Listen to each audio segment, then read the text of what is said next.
ಒಬ್ಬ ಹುಡುಗ 1,00,000 ಐಫೋನ್ನ ತಗೊಳ್ತಾನೆ. ಯಾಕೆ ಹಳ್ಳಿ ಹುಡುಗರು ಐಫೋನ್ ತಗೊಳ್ಳೇಬಾರ್ದಾ? ಆರಾಮಾಗಿ ತಾಣ್ಬೋದು. ಆದರೆ ಇವನು 1,00,000 ಐಫೋನ್ ತಾಣ್ತಿದ್ದಾನೆ ಅಂದರೆ ಅವ್ರ ತಂದೆ ತಾಯಿ ಎಷ್ಟು ಶ್ರೀಮಂತರಿರ್ಬೋದು. ಆದರೆ ಈ ಐಫೋನ್ ತಗೊಂಡಿರೋ ವ್ಯಕ್ತಿಯ ಅಮ್ಮ ಏನು ಕೆಲಸ ಮಾಡ್ಬೋದು ಹೇಳಿ? ದೇವಸ್ಥಾನದ ಮುಂದೆ ಹೂ ಮಾರ್ತಾರೆ. ಒಂದು ಐಫೋನ್ಗೋಸ್ಕರ ಮಗ 3 ದಿವಸ ಊಟ ನೀರು ಬಿಟ್ಟು ಕುತ್ಕೊಂಡಿದ್ದಾನೆ ಅಂತ ಅಮ್ಮನ ಮನಸ್ಸು ಕರಗಿ ಹೊರಗಡೆಯಿಂದ ಸಾಲ ಮಾಡಿ ಇವನಿಗೆ ಐಫೋನ್ ಕೊಡಿಸ್ತಾರೆ. ಡೆಲ್ಲಿನಲ್ಲಿ ಒಂದು ಹುಡುಗಿ ಐಫೋನ್ ತಗೊಳ್ಬೇಕಂತ ತನ್ನ ಸ್ವಂತ ತಾಯಿಯ ಒಡವೆಗಳನ್ನೇ ಸೆಲ್ ಮಾಡಿ ಐಫೋನ್ ತಗೊಳ್ತಾಳೆ. 2023 ವೆಸ್ಟ್ ಬೆಂಗಾಲ್ನ ಒಂದು ಜೋಡಿ ಐಫೋನಲ್ಲಿ ಇನ್ಸ್ಟಾಗ್ರಾಮ್ ರೀಲ್ ಮಾಡಬೇಕಂತ ತಮ್ಮ 8 ತಿಂಗಳು ಮಗುನೇ ಮಾರಾಟ ಮಾಡ್ತಾರೆ. ರಾಜಸ್ಥಾನದಲ್ಲಿ ಒಬ್ಬ ವ್ಯಕ್ತಿ ಐಫೋನ್ ತಗೊಳ್ಳೋಕ್ಕೋಸ್ಕರ ತನ್ನ ಸ್ವಂತ ಹೆಂಡತಿನೇ ಕೇವಲ 1,80,000 ಮಾರಾಟ ಮಾಡ್ತಾನೆ. ಅಷ್ಟೇ ಅಲ್ಲ, ನೋಯ್ಡಾದಲ್ಲಿ ಒಬ್ಬ ವ್ಯಕ್ತಿ ವರದಕ್ಷಿಣೆಗೆ ಫಾರ್ಚುನರ್ ಕೊಡಿಸಿಲ್ಲ ಅಂತ ತನ್ನ ಸ್ವಂತ ಹೆಂಡತಿನೇ ಟಾರ್ಚರ್ ಕೊಟ್ಟು ಸಾಯಿಸ್ತಾನೆ. ನಮ್ಮ ಜನ ಈ ಲಕ್ಸುರಿ ಬ್ರ್ಯಾಂಡಿಂದ ಎಷ್ಟು ಹುಚ್ಚರಾಗಿದ್ದಾರೆ ಅಂದರೆ ಇದು ಅವರ ಜೀವನನ ಎಷ್ಟು ಹಾಳು ಮಾಡ್ತಿದೆ ಅನ್ನೋದನ್ನ ಅವ್ರು ಯಾವತ್ತೂ ಯೋಚನೆ ಮಾಡಿಲ್ಲ. ಇದೆಲ್ಲ ನಮ್ಮ ಜನಗಳಿಗೆ ಎಷ್ಟು ಪ್ರಾಬ್ಲಮ್ ಮಾಡ್ತಿದೆ ಅಂದರೆ ಅವ್ರು ಈ ಟ್ರ್ಯಾಪಿಂದ ಹೊರಗೆ ಬರೋದು ಆಲ್ಮೋಸ್ಟ್ ಆಲ್ ಇಂಪಾಸಿಬಲ್ ಆಗಿದೆ. ಹಾಗಿದ್ರೆ ಇದಕ್ಕೆಲ್ಲ ಕಾರಣ ಯಾರು? ಈ ರಾಜಕಾರಣಿಗಳ, ಈ ಸೆಲೆಬ್ರಿಟಿಗಳ, ಇಲ್ಲ ದೊಡ್ಡ ದೊಡ್ಡ ಬಿಸ್ನೆಸ್ ಮ್ಯಾನ್ಗಳ, ಅಥವಾ ನಾವೆಲ್ಲರೂ?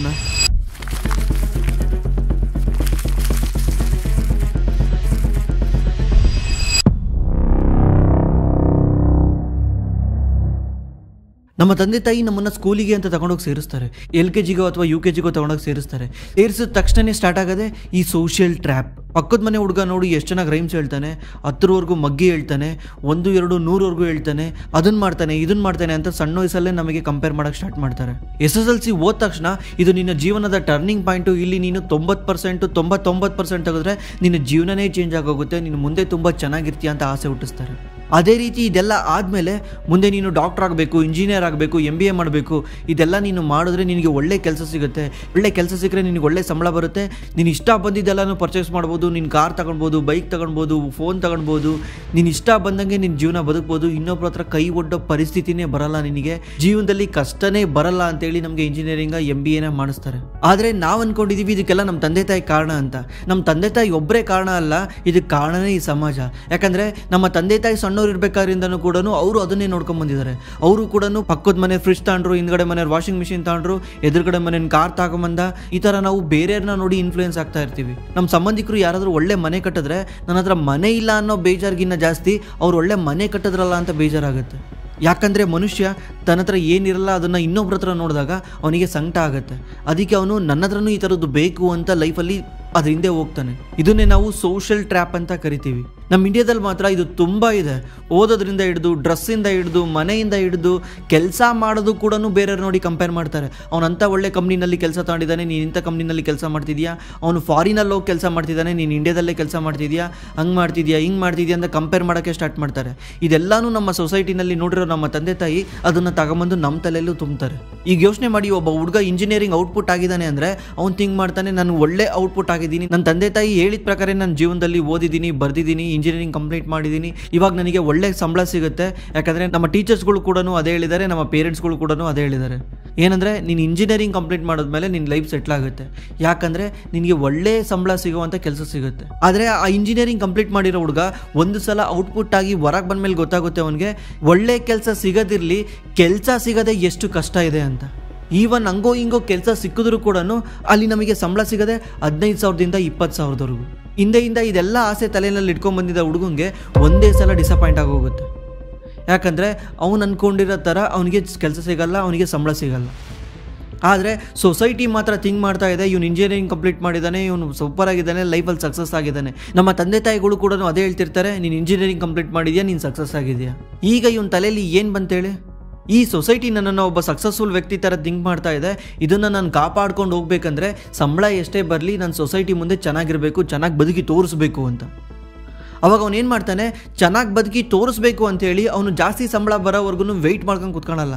ಇಷ್ಟೇ ಸಂಬಳ ಇರಬೇಕಾದ್ರೇ ಅವನ ಆಸೆಗಳನ್ನ ಈಡೇರಿಸ್ಕೊಳಕ್ಕೆ ಸ್ಟಾರ್ಟ್ ಮಾಡ್ತಾನೆ. ಒಳ್ಳೆ ಫೋನ್ ತಗೋ, ಲಕ್ಸುರಿ ಕಾರ್ ತಗೋ, ವರ್ಲ್ಡ್ ಟ್ರಿಪ್ ಮಾಡು, ಇದನ್ನೆಲ್ಲನೂ ಸೋಷಿಯಲ್ ಮೀಡಿಯಾದಲ್ಲಿ ಹಾಕು. ಇದರಿಂದ ನೀನು ಸುತ್ತಮುತ್ತ ಫಾಲೋ ಮಾಡೋರಿಗೆ ನೀನು ಜೀವನದಲ್ಲಿ ಮುಂದುವರಿತಿದ್ಯಾ ಅಂತ ಗೊತ್ತಾಗುತ್ತೆ. ಯಾಕಂದರೆ ಸೊಸೈಟಿ ಕೂಡ ಅದೇ ಥಿಂಕ್ ಮಾಡುತ್ತೆ, ನಿನ್ನ ಹತ್ರ ಒಳ್ಳೆ ಫೋನ್ ಇದ್ದರೆ, ಒಳ್ಳೆ ಕಾರ್ ಇದ್ದರೆ, ನೀನು ಹೊರಗಡೆ ಸುತ್ತಾಡ್ತಾ ಇದ್ದರೆ, ನಿನ್ನ ಹತ್ರ ಜಾಸ್ತಿ ದುಡ್ಡಿದೆ, ಇದರಿಂದ ನೀನು ಲೈಫಲ್ಲಿ ಸಕ್ಸಸ್ಫುಲ್ ಆಗಿದೆಯಾ ಅಂತ. ಆದರೆ ಇದೆಲ್ಲ ಮಾಡೋದ್ರಿಂದ ನಾವು ಇನ್ನೊಂದು ಟ್ರ್ಯಾಪಲ್ಲಿ ಸಿಗಾಕಂತಿದ್ದೀವಿ ಅಂತ ಅವ್ರಿಗೆ ಅನ್ಸೋದೇ ಇಲ್ಲ. ಹಾಗಿದ್ರೆ ಯಾವುದು ಈ ಟ್ರ್ಯಾಪ್? ರೀಸೆಂಟ್ ಆಗಿರೋ ಡೇಟಾ ಹೇಳುತ್ತೆ ಆಪಲ್ ಸೇಲ್ಸು ಇಂಡಿಯಾದಲ್ಲಿ 39% ಗ್ರೋ ಆಗಿದೆ. ಆಪಲ್ಲು ಕಳೆದ ವರ್ಷ 94 ಲಕ್ಷ ಐಫೋನ್ಗಳನ್ನ ಸೆಲ್ ಮಾಡಿದೆ. ವರ್ಷದಿಂದ ವರ್ಷಕ್ಕೆ ಸುಮಾರು 42% ಆಪಲ್ ಸೇಲ್ಸ್ ಜಾಸ್ತಿ ಆಗಿದೆ. ಆದರೆ ನೀವು ಗ್ಲೋಬಲಿ ಆಪಲ್ ಸೇಲ್ಸ್ ನೋಡಿದ್ರೆ 2015ರಲ್ಲಿ ಎಷ್ಟಿತ್ತೋ ಇವಾಗಲೂ ಕೂಡ ಅಷ್ಟೇ ಇದೆ. ಆದರೆ ನಮ್ಮ ಇಂಡಿಯಾದಲ್ಲಿ ಮಾತ್ರ ವರ್ಷದಿಂದ ವರ್ಷಕ್ಕೆ 40% 45% ಗ್ರೋ ಆಗ್ತಾ ಇದೆ. ಈ ಸರಿ ನಮ್ಮ ಇಂಡಿಯಾದಲ್ಲಿ ಆಪಲ್ ಮಾಡಿರೋ total revenue $8.9 billion. That means 70,000 ಕೋಟಿ ರೆವಿನ್ಯೂ ಆಪಲ್ ಇಂಡಿಯಾದಿಂದ ಮಾಡಿದೆ. ಐಫೋನ್ನ ಸೆಲ್ ಮಾಡಿ, ಜಸ್ಟ್ ಐಫೋನ್ನ ಸೆಲ್ ಮಾಡಿ. ಇದರಲ್ಲಿ ಇಂಟ್ರೆಸ್ಟಿಂಗ್ ಆಗಿರೋದು ಏನಂದರೆ ಈ 70,000 ರೆವಿನ್ಯೂನಲ್ಲಿ ಮೋಸ್ಟ್ ಆಫ್ ದಿ ರೆವಿನ್ಯೂ ಹೊಸ ಫೋನ್ಗಳನ್ನ ಸೆಲ್ ಮಾಡಿ ಬಂದಿರೋದಲ್ಲ, ಹಳೆಯ ಮಾಡೆಲ್ಗಳನ್ನ ಸೆಲ್ ಮಾಡಿ ಬಂದಿರೋದು. ಈಗ big billion day, great Indian festival day ಇವೆಲ್ಲ ಬಂದಾಗ ಹಳೆಯ ಮಾಡಲು ಐಫೋನ್ನ 50,000ಕ್ಕೆ 55,000ಕ್ಕೆ ಸೆಲ್ ಮಾಡಿ ಅದರಿಂದ ಬಂದಿರೋ ರೆವಿನ್ಯೂ ಇದು. ನಮ್ಮ ಜನಕ್ಕೆ ಹೊಸ ಮಾಡಲೋ ಹಳೆ ಮಾಡಲೋ ಲೆಕ್ಕಕ್ಕಿಲ್ಲ, ಒಟ್ಟು ಐಫೋನ್ ಬೇಕು. ನೀವು ಕೇಳ್ಬೋದು, ಯಾಕೆ ಗುರು ಐಫೋನ್ ತಗೊಂಡು ಅಷ್ಟು ಕೆಟ್ಟದ? ಜೀವನದಲ್ಲಿ ಬರೀ ದುಡ್ಡೇ ಅಲ್ಲ, ಕೆಲವೊಂದು ಆಸೆಗಳು ಇರ್ತವೆ, ಆ ಆಸೆಗಳನ್ನ ಈಡೇರಿಸ್ಕೊಳೋದು ಮುಖ್ಯ ಅಂತ. ಅಮೆರಿಕಾದಲ್ಲಿ ಆವರೇಜ್ ಮಂತ್ಲಿ ಸ್ಯಾಲ್ರಿ ಇರೋದು $6,200 ಪರ್ ಮಂತ್. ಅದರಲ್ಲಿ ತುಂಬ ಜನ ಅವ್ರ ಖರ್ಚೆಲ್ಲ ತೆಗೆದು 20% ಸೇವ್ ಮಾಡ್ತಾರೆ ಅಂದರೆ $1,200 ಪರ್ ಮಂತ್ನ ಉಳಿಸ್ತಾರೆ. ಅಮೆರಿಕಾದಲ್ಲಿ ಈ ಆಪಲ್ ಫೋನ್ನ ಪ್ರೈಸ್ ಇರೋದು $1,000. ಅಂದರೆ ಇವನು $6,200 ದುಡಿದಿರೋದ್ರಲ್ಲಿ 20% ಸೇವ್ ಮಾಡಿದ್ರೆ ಇವನು ಆರಾಮ್ಸೆ ಒಂದು ಐಫೋನ್ನ ತಗೊಳ್ಬೋದು. ಅದೇ ನಮ್ಮ ಇಂಡಿಯಾಗೆ ಬಂದರೆ ಆವರೇಜ್ ಮಂತ್ಲಿ ಸ್ಯಾಲ್ರಿ ಇರೋದು ನಮ್ಮದು 30,000. ಅದರಲ್ಲಿ 20% ಕಷ್ಟಪಟ್ಟು ಸೇವ್ ಮಾಡ್ತಾನೆ ಅಂದರೆ ತಿಂಗಳ $6,000 ಉಳಿಸ್ತಾನೆ. ನಮ್ಮ ಇಂಡಿಯಾದಲ್ಲಿ ರೀಸೆಂಟ್ ಐಫೋನ್ 16 ಬೇಸ್ ಮಾಡಲು ಪ್ರೈಸ್ ಇರೋದು 80,000. ಅಂದರೆ ಇವನೇನಾದರೂ ಆ ಐಫೋನ್ನ ತಗೊಳ್ಬೇಕಂದ್ರೆ ಇವನು 14 ತಿಂಗಳು ಕೆಲಸ ಮಾಡಬೇಕು. 14 ತಿಂಗಳು ಯಾರಿಗೆ ಕೆಲಸ ಮಾಡಬೇಕು? ನಮ್ಮ ಫ್ಯಾಮಿಲಿಗೆ, ನನಗೆ, ನನ್ನನ್ನು ನಂಬ್ಕೊಂಡಿರೋರಿಗೆ ಕೆಲಸ ಮಾಡ್ತಾ ಇಲ್ಲ. ನಾನು ಕೆಲಸ ಮಾಡ್ತಿರೋದು ಈ ಆಪಲ್ ಕಂಪ್ನಿ ದುಡ್ಡು ಮಾಡೋಕ್ಕೆ. ಮಾರ್ಗನ್ ಸ್ಟ್ಯಾನ್ಲಿ ಡೇಟಾ ಪ್ರಕಾರ ನಮ್ಮ ಇಂಡಿಯಾದಲ್ಲಿ ಆಪಲ್ ಸೇಲ್ಸು ಈಗ $8.9 ಬಿಲಿಯನ್ ಏನಿದೆ, ಅದು ಬರ್ತಾ ಬರ್ತಾ $40 ಬಿಲಿಯನ್ ಹೋಗುತ್ತೆ ಅಂತ ಪ್ರಿಡಿಕ್ಟ್ ಮಾಡಿದ್ದಾರೆ. ಇದಕ್ಕೆಲ್ಲ ಕಾರಣ ಯಾರು ಅಂದರೆ ನಮ್ಮಂಥ ನಿಮ್ಮಂಥ ಯೂತ್ಸ್. They want iPhone. ಜಗತ್ತಲ್ಲೇ ಅತಿ ದೊಡ್ಡ ಶ್ರೀಮಂತ, one of the greatest investor ಅಂತ ಕರೆಸ್ಕೊಳ್ಳೋ ವಾರನ್ ಬಫೆಟ್ ಹತ್ರ ಯಾವ ಫೋನ್ ಇದೆ ಗೊತ್ತಾ? ಇವ್ರಿಗೆ ಆಪಲ್ ಕಡೆಯಿಂದ ವರ್ಷಕ್ಕೆ $6,16,000 ಕೋಟಿ ಡಿವಿಡೆಂಡ್ ಬರುತ್ತೆ. US ಡಾಲರಲ್ಲಿ $739 million. ಆದರೆ ಇವ್ರು ಯೂಸ್ ಮಾಡ್ತಿರೋ ಫೋನ್ ನೋಡಿ ಎಂಥದ್ದಿದೆ. ಇವರು ಕೇರ್ ಮಾಡ್ತಿಲ್ಲ ಹೊರಗಡೆ ಜನ ನನ್ನ ನೋಡಿ ಏನು ಅನ್ಕೊಂತಾರೆ, ನನ್ನ ಪಕ್ಕದವ್ರು ಏನು ಅನ್ಕೊಂತಾರೆ, ನನ್ನ ಸುತ್ತಮುತ್ತದವ್ರು ಏನು ಅನ್ಕೊಂತಾರೆ ಅಂತ. ಇಷ್ಟು ದುಡ್ಡಿರೋ ವ್ಯಕ್ತಿನೇ ಕೇರ್ ಮಾಡ್ತಿಲ್ಲ. ನಾವು 30,000 35,000 ದುಡಿಯೋರು ನಾವು ಕೇರ್ ಮಾಡ್ತಿದ್ದೀವಿ, ನಮ್ಮ ಸುತ್ತಮುತ್ತ ಜನ ನಮ್ಮನ್ನು ನೋಡಿ ಏನು ಅನ್ಕೊಂತಾರೆ ಅಂತ. ಇನ್ನೊಂದು ಇಂಟ್ರೆಸ್ಟಿಂಗ್ ವಿಷಯ ಏನಂದರೆ ನಮ್ಮ ಇಂಡಿಯಾದಲ್ಲಿ ಸೇಲ್ ಆಗೋ 70% ಫೋನ್ಗಳು EMIನಲ್ಲೇ ಸೇಲ್ ಆಗ್ತವೆ. ಅಂದರೆ ನಮ್ಮ ಇಂಡಿಯಾದಲ್ಲಿ ಎಷ್ಟೋ ಜನಕ್ಕೆ ಫೋನ್ನ ತಗೊಳ್ಳೋ ಯೋಗ್ಯತೆಯೂ ಇಲ್ಲ, ಆದರೂ ಕೂಡ ಇವ್ರಿಗೆ ಇಂಥ ಕಾಸ್ಟ್ಲಿ ಫೋನ್ ಬೇಕು. EMIನಲ್ಲಿ ಬೈ ಮಾಡ್ತಿದ್ದಾರೆ ಅಂದರೆ ಏನು ಹೇಳಿ? ಯೋಗ್ಯತೆ ಇಲ್ಲ ಅಂತ ತಾನೆ. ಬಿಕಾಸ್ ನನ್ನ ಅದನ್ನು ಪರ್ಚೇಸ್ ಮಾಡೋಕ್ಕಾಗ್ತಿಲ್ಲ, ಯಾರ್ದೋ ಒಬ್ಬರು ಸಹಾಯದಿಂದ ನಾನು ಅದನ್ನು ಪರ್ಚೇಸ್ ಮಾಡ್ತಾ ಇದ್ದೀನಿ. ಇದು ಜಸ್ಟ್ ಫೋನ್ಗಳ ಕತೆ ಅಲ್ಲ, ಕಾರ್ ಕತೆನೂ ನೋಡಿ. ನಮ್ಮ ಇಂಡಿಯಾದಲ್ಲಿ 2023ರಲ್ಲಿ 41 ಲಕ್ಷ ಕಾರ್ಗಳು ಸೇಲ್ ಆಗಿದ್ದಾವೆ. ಅದರಲ್ಲಿ 72% ಕಾರ್ಗಳು EMIನಲ್ಲಿ ಸೇಲ್ ಆಗಿದ್ದಾವೆ. ಅದರಲ್ಲಿ ಕೂಡ ಮತ್ತೆ 90% ಕಾರ್ಗಳು 90% ಲೋನ್ ಹಾಕ್ಸಿ ಕಾರ್ನ ತಗೊಂಡಿದ್ದಾರೆ. ಅಂದರೆ ನಮ್ಮ ಇಂಡಿಯಾದಲ್ಲಿ 100 ಕಾರ್ ಸೇಲ್ ಆಗಿದೆ, ಅದರಲ್ಲಿ 72 ಜನ EMI ಹಾಕ್ಸ್ಕೊಂಡು ತಗೊಂಡಿದ್ದಾರೆ. ಆ EMI ಹಾಕ್ಸ್ಕೊಂಡಿರೋದ್ರಲ್ಲಿ 90% ಜನ 90% ಲೋನ್ಗೆ ಹೋಗಿದ್ದಾರೆ. 90% ಲೋನ್ ಅಂದರೆ ಇನ್ನು ಕೇವಲ 10% ಅಷ್ಟೇ ಅವರು ಡೌನ್ ಪೇಮೆಂಟ್ ಕಟ್ಟಿದ್ದಾರೆ. ಅಂದರೆ ನಮ್ಮ ಇಂಡಿಯಾದಲ್ಲಿ ಆವರೇಜ್ ಕಾರ್ ಬಂದ್ಬಿಟ್ಟು 10 ಲಕ್ಷ ರೂಪಾಯಿ ಇರುತ್ತೆ ಅನ್ಕೊಳ್ಳಿ. ಆ 10 ಲಕ್ಷ ರೂಪಾಯಿನಲ್ಲಿ ಕೇವಲ 1 ಲಕ್ಷ ಡೌನ್ ಪೇಮೆಂಟ್ ಕಟ್ಟಿ ಇನ್ನು 9 ಲಕ್ಷ ಲೋನ್ಗೆ ಹೋಗಿದ್ದಾರೆ. ಅದು 90% EMI ತಗೊಂಡಿರೋ ಜನ. ಇದೆಲ್ಲ ಯಾಕಾಗ್ತಾ ಇದೆ? ಯಾಕಂದರೆ ಈ ಸೋಷಿಯಲ್ ಟ್ರ್ಯಾಪ್ಸಿಂದ. ಅಂದರೆ ನನಗೆ ಕಾರ್ ಅವಶ್ಯಕತೆ ಇದೆಯೋ ಇಲ್ಲೋ ಸೆಕೆಂಡ್ರಿ, ಬಟ್ ನಾನು ಮುಂದೆ ಒಂದು ಕಾರ್ ಇರಬೇಕು. ಯಾಕಂದರೆ ರೀಸೆಂಟ್ಲಿ ನನ್ನ ಫ್ರೆಂಡ್ ಒಬ್ಬರು ಕಾರ್ ತಗೊಂಡಿದ್ದಾರೆ. ಅದು ಅಂತಿಂಥ ಕಾರಲ್ಲ, SUVನೇ ಆಗಿರಬೇಕು, ನೆಕ್ಸಾನೇ ಆಗಿರಬೇಕು, ತಾರೇ ಆಗಿರಬೇಕು, XUV 500 ಆಗಿರಬೇಕು. ಒಟ್ಟಿನಲ್ಲಿ ನನ್ನ ಹತ್ರ ಲಕ್ಸುರಿ ಕಾರ್ ಇರಬೇಕು. ಇನ್ನೊಂದು ಇದಕ್ಕೆ ಮೇನ್ ರೀಸನ್ ಏನಂದರೆ ಸೋಷಿಯಲ್ ಮೀಡಿಯಾ.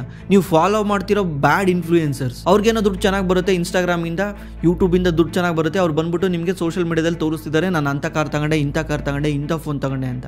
ಇವಾಗ ನಿಮಗೆ ಏನು ಅನಿಸುತ್ತೆ?